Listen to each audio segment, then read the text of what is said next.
گل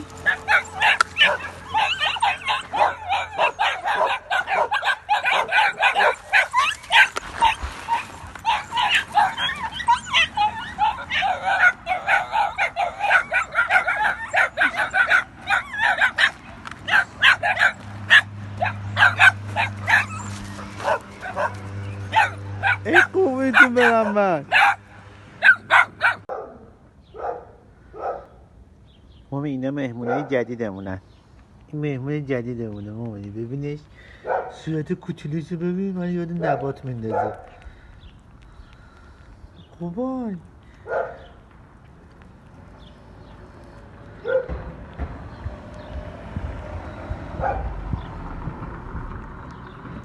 همش هم میخواست بیاد تو پدر سوخته چی؟ جانم قربونی اون چیشه چپت برم بیا بیا با هم یه قدم بزنیم بله چی شده؟ بله بیا ببینم بیا بیا بیا بیا بیا بیا من این تو نازت کنم خیش خیش مامی از این جینجر سفید هست سفید سیاه هست نه سفید جینجره قربانه ببینش خیش خیش مامی ببین این پیشیه هم با من داره میاد اومدم تو پارک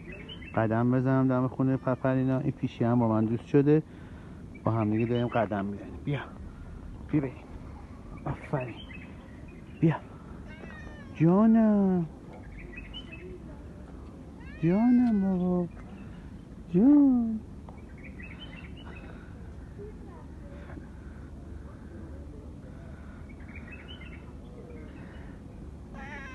جان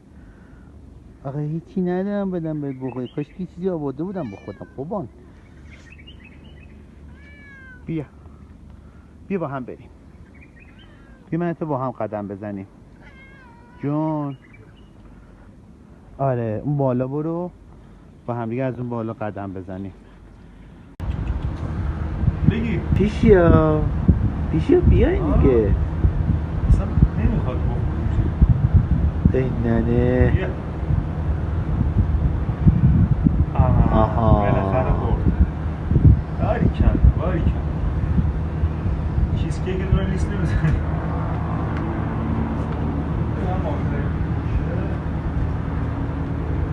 بیا دیگه نزدیک شد ببین این چنگال واسطه دست رو نداره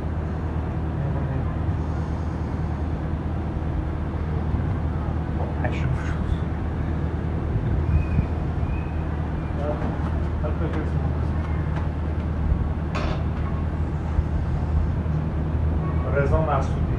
اعزامی از علامه جنوبی کوچه 22 بلاک 28 تشریف بیارید خونت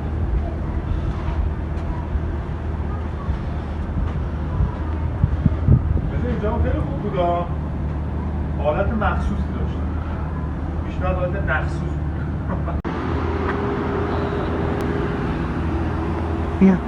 بیا بریم ایشون از دم ایسکا داره با من میاد